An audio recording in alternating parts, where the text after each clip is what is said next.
예수님의 6번째 자기계시적 선언, 내가 곧 길이요 진리요 생명이다 라는 말씀을 살펴볼 차례입니다. 제가 어렸을 적에 귀동냥으로 들었던 노래가 있습니다. 아마 저뿐만 아니라 제 나이 또래나 저보다 나이가 더 많으신 분들은 거의 모든 분들이 이 노래를 다 알고 있으리라고 생각합니다.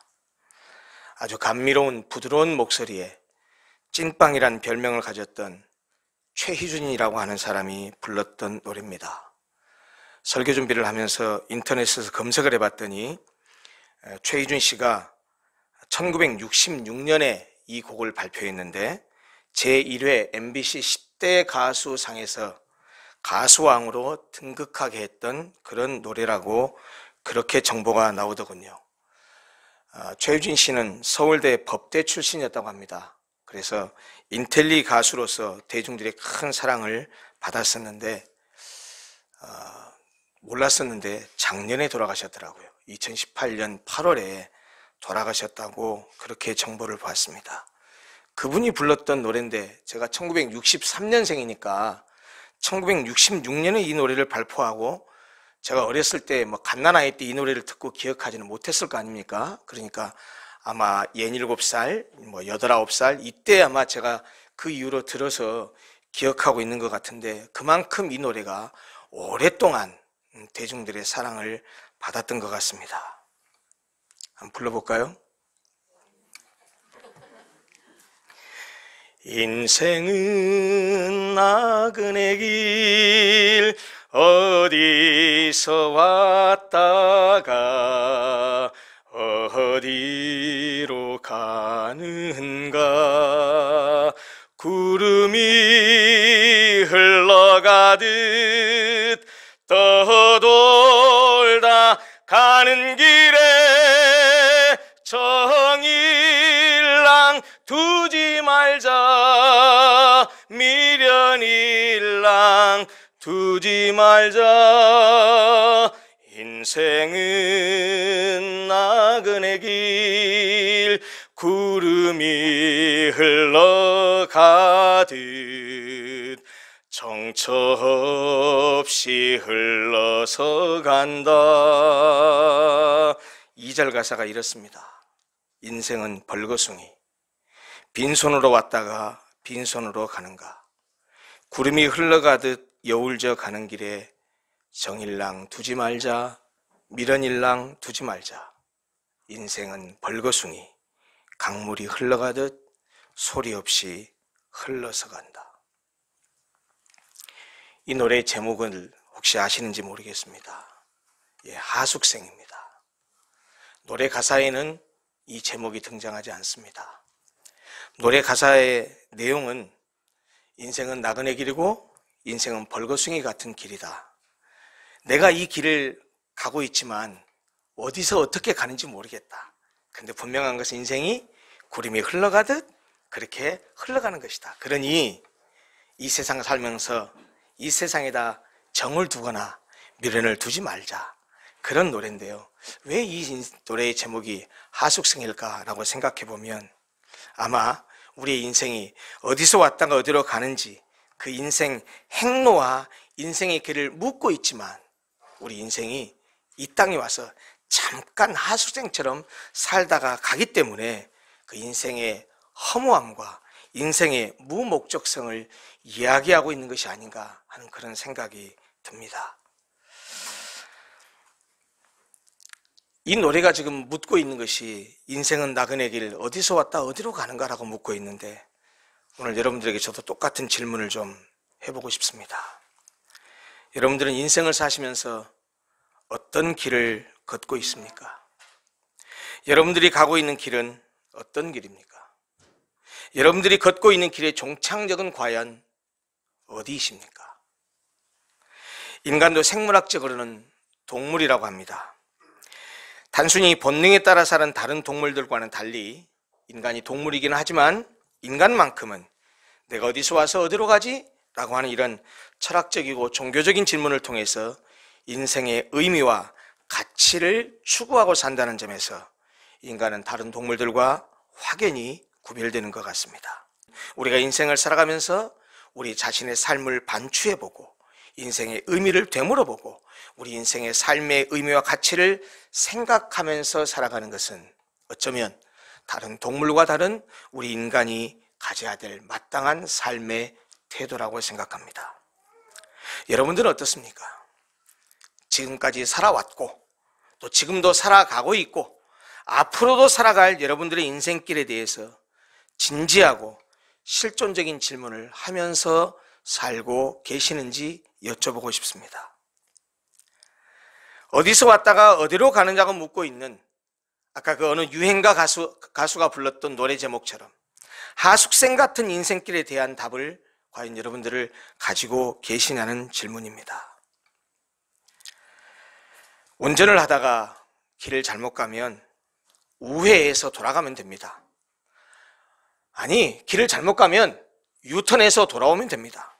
그러나 한 번 간 길을 되돌릴 수 없는 길이 있는데 그 길은 바로 인생길입니다. 그렇기 때문에 인생의 길은 잘 선택해야 되고 잘 가야 합니다. 그렇지 않으면 인생이 곤고하고 실패와 낭패를 겪을 수밖에 없습니다.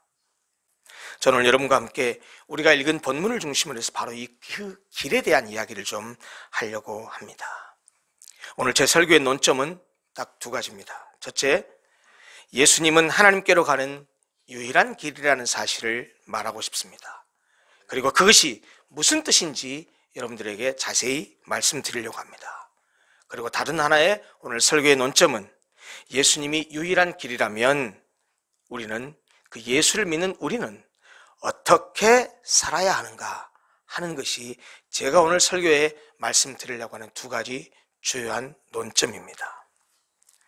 우리가 읽었었던 이 본문 말씀은 14장 1절부터 6절까지만 읽었는데 13장부터 17장까지 13, 14, 15, 16, 17 이 요한복음 5개 장은 흔히 다락방 강화라는 별명이 붙어 있습니다. 다락방 강화라고 말하는 이유는 주님께서 십자가에 못 박히시기 전에 마가의 다락방에서 하신 제자들을 불러놓고 하신 마지막 설교이기 때문입니다. 그리고 마지막 설교이다 보니까 예수님의 유언과도 같은 가르침입니다. 그런데 우리가 14장의 말씀을 읽었는데 바로 앞에 13장을 보면 예수님께서 제자들과 함께 마가 요한의 다락방에서 모여서 저녁을 먹는 중에 맨 먼저 무엇을 하시냐면 제자들의 발을 씻어 주십니다. 그리고 나서 자신의 죽음에 관한 말씀을 또한 하셨습니다. 너희 중 하나가 나를 팔 것이다. 유다의 배반을 예고하십니다. 그리고 자신의 부활과 승천을 암시하는 말씀들을 하시니까 베드로가 묻습니다. 주님, 어디로 가시려고 하십니까? 그때 예수님이 너희는 내가 가는 곳에 올 수 없다 라고 말씀하신 후에 베드로에게는 네가 나를 3번이나 부인할 것이다 라는 말씀까지 하셨습니다. 예수님께 부르심을 받았던 12 제자들은 모든 것을 버리고 예수님을 따랐습니다. 약 3년 동안 모든 것을 포기하고 예수님을 따랐었는데 오직 예수님만 바라보고 예수님만 따라갔던 제자들에게는 예수님이 죽음을 암시하는 말씀을 하시고 어디를 가신다고 하시고 너희들 중에 누가 나를 팔 것이라고 말하고 수제자라고 인정했던 베드로는 3번이나 부인한다고 말씀을 하시니 이 말씀을 들었던 제자들의 마음은 아주 청천벽력과 같은 말씀이었고 불안하고 근심스러운 마음을 금할 길이 없었을 것입니다. 이런 상황 가운데서 오늘 요한복음 14장 말씀이 주어집니다. 첫 절의 말씀이 무엇이었습니까? 너희는 마음에 근심하지 말라. 하나님을 믿으니 또 나를 믿으라. 이렇게 불안한 상황 가운데서 예수님께서 그들을 위로하십니다. 마음에 근심하지 말아라. 너희들 하나님을 믿지 않니? 그러니 나를 또 믿어라. 여러분, 우리들도 인생을 살아가다 보면 여러 가지 근심 걱정이 우리 앞에 놓이기도 합니다. 건강의 문제로, 자녀들의 문제로, 그리고 사업의 문제로, 직장의 문제로 우리 앞에 근심 걱정거리가 놓일 때가 많습니다. 그런데 다른 사람은 몰라도 적어도 하나님을 믿고 예수님을 믿는 그리스도인들이라고 한다면, 성도들이라고 한다면 근심과 두려움을 극복하고 마음의 평안을 얻는 유일한 길은 하나님을, 예수님을 전적으로 믿고 신뢰하는 것 밖에는 없습니다. 이어서 예수님이 이렇게 말씀하셨습니다. 내 아버지 집에는 믿는 사람들이 거할 처소가 많다. 그 처소를 내가 예배하러 갔다가 다시 와서 너희들을 주님이 거하는 곳에, 하나님의 아버지 그 집에 내가 함께 있게 해주겠다고 약속하셨습니다. 그러니 내가 설사 떠난다고 하더라도, 너희 곁을 잠시 떠난다고 하더라도 너희는 마음에 근심하거나 걱정하지 말아라 라고 말씀하셨습니다. 그러시면서 주님은 불안해하는 제자들을 향해서 내가 어디로 가는지 그 길을 너희들이 알고 있지 않느냐라고 말씀하셨는데, 예수님이 부활하신 후에도 부활을 믿지 못했던 이 의심 많은 도마가 예수님께 이렇게 말합니다. 예수님, 주님, 우리는 주님께서 어디로 가시는지도 알지 못하는데 주님께서 가시는 그 길을 어떻게 알 수 있겠습니까? 어디로 가는지도 모르는데 그 길로 가는 길을 어떻게 알겠습니까? 라고 물었을 때 그 도마에 대해서 대답하셨던 말씀이 예수님의 자기 계시적 선언 6번째 말씀입니다. 내가 곧 길이요 진리요 생명이다. 예수님은 자신을 3가지 단어로 묘사하셨습니다. 길, 진리, 생명. 이 3가지 단어로 묘사하셨지만 3단어의 초점은 사실 맨 앞단어인 길에 초점이 맞춰져 있습니다. 왜냐하면 도마가 주님이 가시는 길을 가르쳐달라는 질문에 대해서 답을 하시는 과정에서 말씀하셨기 때문에 길과 진리와 생명 3단어를 말씀하셨지만 길에다가 초점이 맞춰져 있다는 말씀입니다. 사전적 정의에 따르면 길이란 본래 사람, 자동차, 비행기, 배 등이 왕래하는 곳, 즉 교통수단의 통로를 의미합니다. 이것이 길이라는 의미의 사전적인 1차적인 뜻입니다. 또한 길은 어떤 일을 할 때 취해야 될 수단이나 방법을 뜻하기도 합니다. 우리가 일상적으로 살아가다 이런 말 하죠. 무슨 길이 없을까? 손 쓸 길이 없네? 라고 말했을 때 그때 그 길은 바로 이 수단과 방법, 어떤 것을 해결하는 수단과 방법을 의미하기도 합니다. 또 길에는 중요한 다른 뜻이 한 가지 더 있습니다. 그것은 바로 행위의 규범이라는 의미입니다. 사람이 마땅히 취해야 될 심성이나 행위를 길로 묘사하기도 한다는 뜻입니다. 그래서 우리는 인간이 마땅히 행해야 될 규범을 길, 도자를 써서 한자어로 도리, 도덕 이렇게 표현하기도 합니다. 그러면 주님이 내가 곧 길이다 라고 말씀하셨을 때 주님은 그 길을 어떤 의미로 사용하셨을까요? 그것을 좀 구체적으로 자세히 살펴보기 위해서 14장 6절에 예수님의 자기 계시적 선언을 좀 주목해서 자세히 들여다볼 필요가 있습니다. 우리 한글 성경에는 이 14장 6절이 이렇게 번역이 되어 있습니다. 내가 곧 길이요 진리요 생명이다, 이렇게 번역이 되어 있는데 헬라어 원어는 어떻게 되어 있냐면 여러분 기억하시죠? 지금 제가 요한복음 IM 시리즈를 하고 있는데 헬라어로 나는 무엇이다 라는 말이 헬라어로 뭐라고 한다 그랬죠? 기억나세요? 에고, 에이미. 에이미가 영어의 비동사입니다. 에고는 나라는, 영어의 I, 나라는 뜻입니다. 그래서 나는 무엇이다 라는 말은 헬라어로 에고, 에이미입니다. 물론 이것이 뒤에 보호가 따라오지 않으면 출애굽기 3장 14절에 말씀하셨던 여호와 하나님의 자기 존재적 선언인 나는 있다, 나는 존재한다 라는 그런 뜻이기도 하지만 뒤에 무엇 명사가 따라오면 무엇 이다의 뜻이 됩니다. 에고 에이미 라고 다음에 길, 진리, 생명이라는 헬라어가 따라오는데 어떻게 따라오냐면 이렇게 말합니다. 에고 에이미 헤 호도스 카이 헤 알레세이아 카이 헤 조에 이렇게 되어 있습니다. 헬라어 원어가. 길, 진리, 생명이라는 헬라어 단어가 길은 호도스, 진리는 알레세이아, 생명은 조에라고 합니다. 근데 그 앞에 해라고 하는 관사가 붙어 있는데 이 해라고 하는 관사는 영어로 말하면 정관사 the입니다. 부정관사 어나 언이 아니고 정관사 the입니다. 여러분 중고등학교 영어 시간으로 공부법 시간으로 돌아가 보십시다. 영어 문법에는 명사 앞에 관사가 붙습니다. 그 관사에는 두 가지가 있습니다. 하나는 정관사, 다른 하나가 부정관사입니다. 정관사는 the죠. 부정관사는 어나 언을 씁니다. 언제 정관사를 쓰냐면 앞에 했던 말을 다시 반복해서 말할 때, 그리고 정관사의 용법, the 용법은 굉장히 많은데 그 중에 하나 특수용법 중에 하나가 뭐냐면 많은 것이 아니고 세상에 유일무이한 것 앞에 붙일 때 정관사 the를 씁니다. 예컨대 태양을 영어로 뭐라고 하죠? sun. 영어로는 sun이라고 하지 않습니다. 앞에 반드시 건사를 붙입니다. the sun. 달을 뭐라고 하죠? moon. 절대로 moon이라고 말하지 않습니다. 앞에 관사를 씁니다. the moon. 지구는 뭐라고 합니까? earth. 앞에 모음이기 때문에 the가 발음이 d가 되죠. 그래서 지구를 말할 때는 the earth 이렇게 됩니다. 그런데 헬라어에도 우리 글에는 그렇게 번역이 제대로 안 돼 있어요.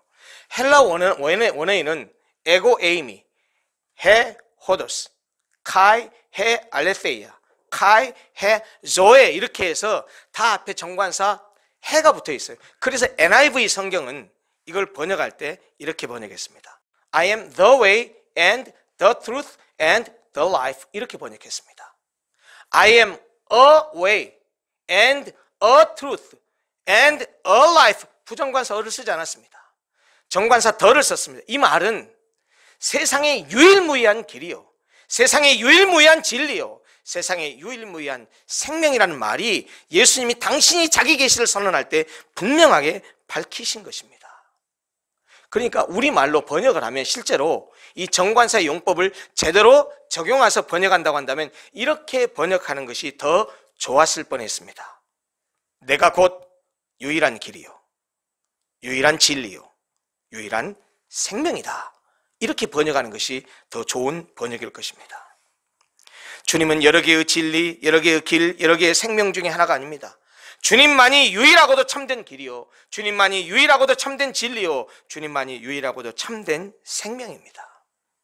사실 제가 아까 말씀드렸다시피 예수님이 자기 계시 선언을 하시면서 길, 진리, 생명 세 단어를 썼지만 길에 초점이 맞춰져 있고요, 뒤에 나오는 진리와 생명은 이 길과 다 연관되는 말씀입니다. 유일하고 참된 길만이 우리가 따를 수 있는 유일하고 참된 진리입니다. 유일하고 참된 길만이 우리에게 유일하고 참된 생명을 줄 수 있습니다. 이것이 바로 그리스도의 유일성, 기독교의 유일성입니다. 주님은 자신을 길이라고 선언하시면서 수사학적으로는 길을 다중적인 의미로 사용하셨습니다. 즉 길이라는 말 하나로 아까 말씀드린 대로 길이 의미하는 교통수단의 통로를 의미하기도 하셨고, 이를 이루는 수단이나 방도의 의미를 말씀하시기도 하셨고, 또 하나 행위의 규범이라는 의미를 모두 함축하고서 나는 길이다 라는 말씀을 하셨다는 뜻입니다. 먼저 예수님이 내가 곧 길이요 라고 말씀하셨을 때의 중요한 뜻은 내가 곧 하나님 아버지께로 가는 유일한 통로요, 유일한 길이다라는 뜻입니다. 죄인이 거룩하신 하나님께 갈 수 있는 길은 전혀 없습니다. 인간은 죄로 인해 하나님과 완전히 단절되고 말았습니다. 하나님과 벌어져 버린 그 간격과 골은 그 어떤 것으로도 메울 수 없습니다. 돈으로도 메울 수 없고요, 지식으로도 메울 수 없고요, 선행으로도 메울 수 없습니다. 그런데 하나님의 아들 예수께서 인간의 몸으로 이 땅에 오셔서 그 벌어진 틈을, 우리와 하나님 사이에 죄로 인해서 벌어진 틈을 십자가에 못 박히시며 흘러주신 피로 그 간격을 메워주셨습니다. 다시 말하면 죄인인 인간과 거룩하신 하나님 아버지 사이에 중개자, 중매자, 중보자가 되어주셨다는 말입니다. 주님은 죄인이 하나님께로 갈 수 있는 길을 만들기 위해서 자신의 육체를 십자가에 못 박고 스스로 거룩한 제물이 되셨습니다. 구약시대의 제물인 염소와 송아지의 피는 능히 죄를 없이 할 수 없습니다. 그렇기 때문에 갈 때마다 제물을 가지고 가야만 했습니다. 그래서 예수께서 십자가의 죽음을 통해서 단번에 성소에 들어가셔서 오직 자기 피로 영원한 속죄를 이루셔서 완전한 제사를 드리심으로 죄인과 하나님 사이에 막혔던 담을 허시고 십자가로 하나님과 화목하게 하셨습니다. 한마디로 말하자면 죄인이 하나님께로 갈 수 있는 유일한 길을 열어놓으셨고, 예수님 당신이 바로 우리 죄인이 하나님께로 갈 수 있는 유일한 길이 되셨다는 뜻입니다. 구약시대에 하나님께서 임재해 계신 것을 상징하는 것이 무엇이었습니까? 성막이었습니다. 그 성막은 크게 두 부분으로 나누어져 있다는 사실을 아시죠? 성소와 지성소로 나눠져 있습니다. 지성소라는 말의 뜻은요, 지자가 지극할 지자입니다.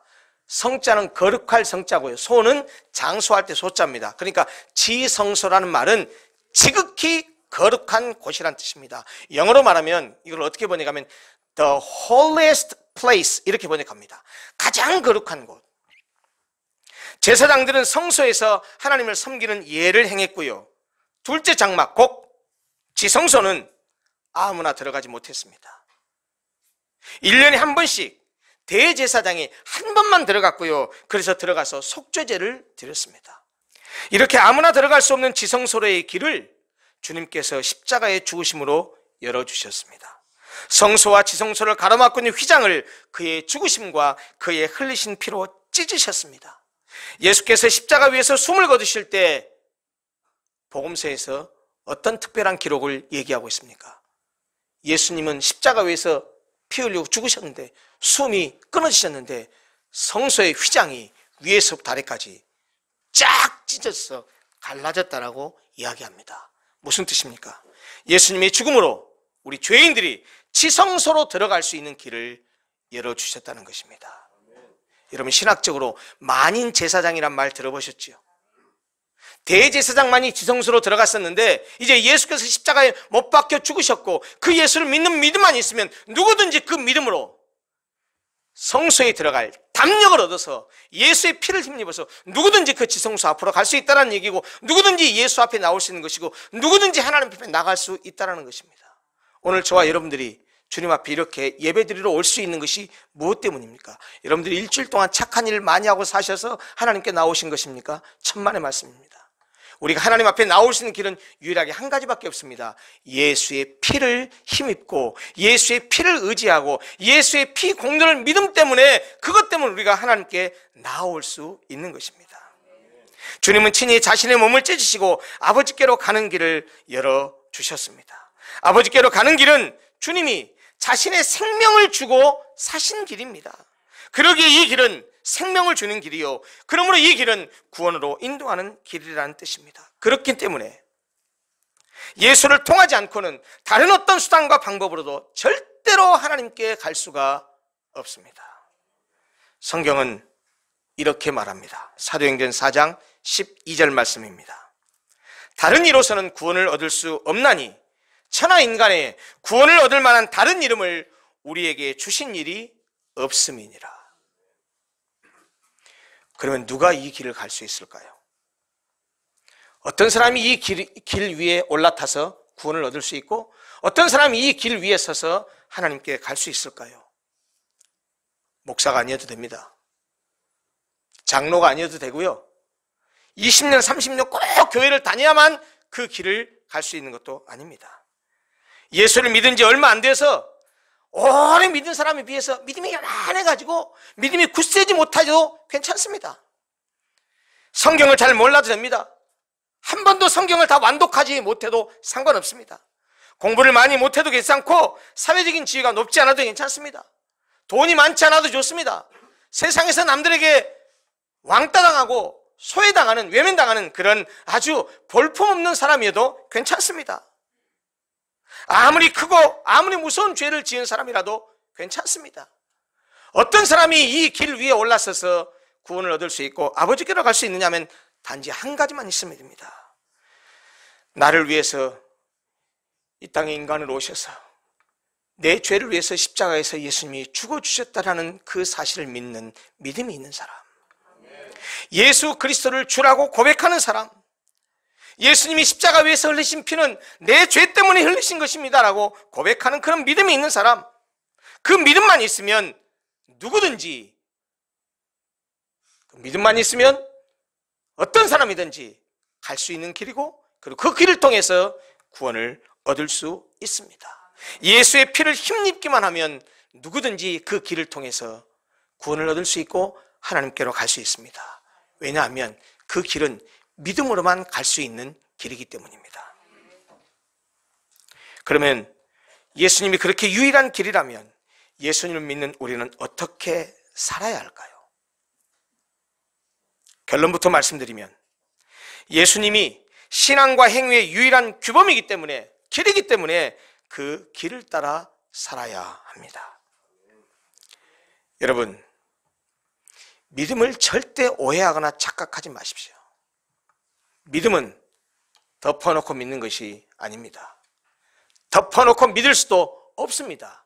덮었으면 안 보이고 모를 텐데 모르고 안 보이는 것을 어찌 믿을 수 있습니까? 이게 진리이기 때문에 믿는 것이죠. 진리라고 내가 받아들여지기 때문에 믿는 것이고, 진리라고 받아들여지기 때문에 그 진리를 따라갈 거 아니겠습니까? 제발 덮어놓고 믿으라는 말은 하지도 마시고 듣지도 마십시오.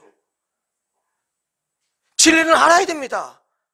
진리는 분명히 내가 인정해야 됩니다. 그러려면 어떻게 해야 되겠어요? 진리를 알아야 됩니다. 여러분, 왜 우리가 예배에 나와야 되고 성경 공부를 해야 되고 왜 그렇습니까? 진리 때문입니다. 그걸 모르는데 어떻게 진리 따라 살겠습니까? 믿음은 단순히 기독교의 진리를 지적으로 인정하고 받아들이는 차원에서 끝나는 것도 아닙니다.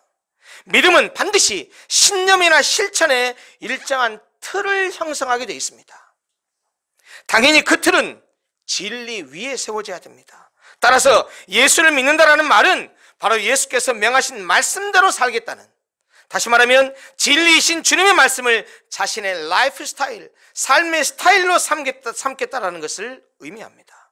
한마디로 예수를 믿는다라고 하는 것은 예수님의 가르침을 따라서 그것을 나의 삶의 규범으로 삼아서 예수님이 가르친 그 길을 따라 걷겠다, 그것에 따라 살겠다라는 말과 정확하게 일치하는 말입니다. 여러분, 그런 점에서 믿음은 행위와 절대로 떼어놓을 수 없습니다. 이신칭의의 복음, 믿음으로써 의롭다함을 얻는다. 예, 맞습니다. 성경이 말하는 진리입니다. 여러분, 그건 동전의 이쪽 면이고요, 뒤집으면 동전의 반대면은 뭐라고 되어 있습니까? 네가 믿음이 있으면 그 믿음대로 살라라고 말합니다. 믿음은 행위와 떼어놓을 수 없을 뿐만 아니고 성경은 우리에게, 믿음을 가진 자에게 철저하게 행위를 요구합니다. 예수를 믿는다고 하면서 단순히 예배와 같은 종교적 의식을 행하는 것에만 머물러 있고 주께서 명하신 진리의 말씀대로는 행하거나 살지 않는 사람, 그 사람은 참된 신앙인이라고 말할 수 없습니다. 신앙 공동체에서도 마찬가지입니다. 그저 주일날 한번 예배 시간에 와서 1시간 의자 대피고 가는 것으로 끝나고, 교회가 어떻게 돌아가든 성도들이 어떤 어려움이 있든 전혀 관심 갖지 않고 그저 나는 나대로만 교회 와서 일주일 동안 살다가 예배드리면 끝나는 것이지 전혀 관심 갖지 않고 산다고 한다면요, 죄송하지만 그 사람은 정상적인 그리스도인이 아닙니다. 그렇게 살 수가 없습니다. 주일마다 교회는 열심히 다니고 교회 안에서 이런저런 일을 많이 하면서도 세상에서는 예수를 믿지 않는 사람과 다를 바 없는 삶을 산다고 한다면 그 사람은 결코 참된 그리스도인이라고 말할 수 없다니까요. 여러분, 믿음은 액세서리가 아닙니다. 믿음은 일상입니다. 믿음은 일상의 삶이 되어야 됩니다. 믿음은 진리이신 주님을 삶의 기준과 원칙으로 삼아서 그것을 따라 사는 것입니다. 예배당에서도, 내 가정에서도. 여러분, 그러니까 믿음 좋은 사람은 아내에게, 남편에게 잘할까요? 못할까요? 여러분, 믿음 좋은 사람이 절대로 남편 바가지 안 긁습니다. 믿음 좋은 사람은요, 남편이 바깥에 가서 일하고 정말 힘들어서 술 한 잔 꺾고 왔다고 해서 아이고 왜 이렇게 술 먹고 와, 그렇게 잔소리 안 합니다. 오히려 그런 남편을 보고 측은하게 여기고 그를 위해서 기도하고 안아주지, 그 사람 닥달하지 않습니다. 믿음이 있는 사람은요, 나이 드신 부모님 한 번 말해도 안 듣고 세 번 말해도 안 듣고 말 잘 못 알아도 그래도요, 나이 드신 80, 90 되신 노모님 그리고 노부님을요 잘 섬기는 겁니다. 말 안 듣는 내 자식들, 2번 말하고 3번 말해도 말 안 듣는 그놈들, 내가 너 때문에 못 살아, 나가 죽어라, 이렇게 말 안 합니다. 믿음 없는 사람은 그렇게 말 안 해요. 예수님이 유일한 길이요 진리요 생명이라고 믿는다면 우리 일상의 삶에서 예수님의 말씀을 따라 살아야 합니다. 상황을 핑계대거나 합리화하지 마시고 길이요 진리요 생명이신 하나님의 말씀에, 예수님의 말씀에 순종하며 살아야 합니다. 사랑하는 성도 여러분, 옛 성현들이 이렇게 말했습니다. 이건 성경에 있는 말이 아닙니다. 길이 아니면 가지 말고, 말이 아니면 하지 말라고 했습니다. 이 말을 뒤집으면 어떻게 됩니까? 길이면 가야 됩니다. 말이면, 진리면 들어야 되고 해야 됩니다. 길이 아니면 가지 말고, 말이 아니면 하지 말라고 했지만 우리에게는 분명한 길이 있습니다.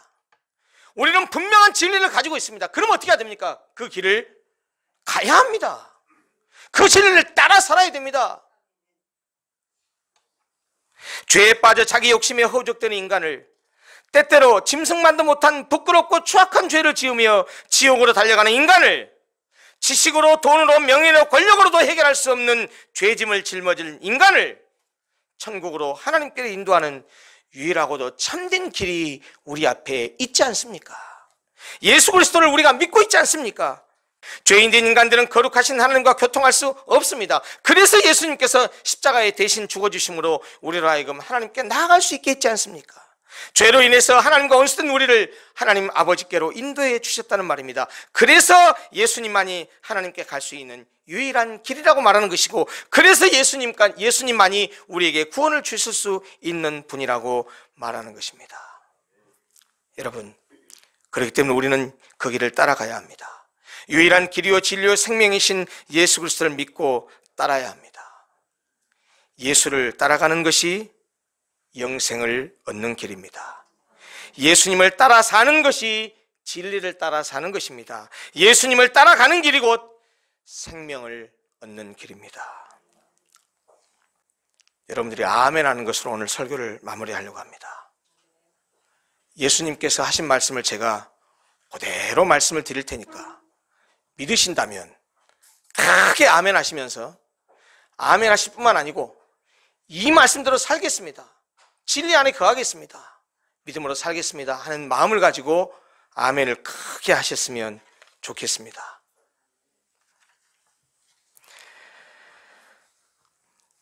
예수께서 이르시되 내가 곧 길이요 진리요 생명이니 나로 말미암지 않고는 아버지께로 올 자가 없느니라. 예수님 따라 사십시다. 진리 따라 사시고 그리하여 생명을 얻는 사랑하는 모든 성도들이 되시기를 간절히 소원합니다. 기도하겠습니다.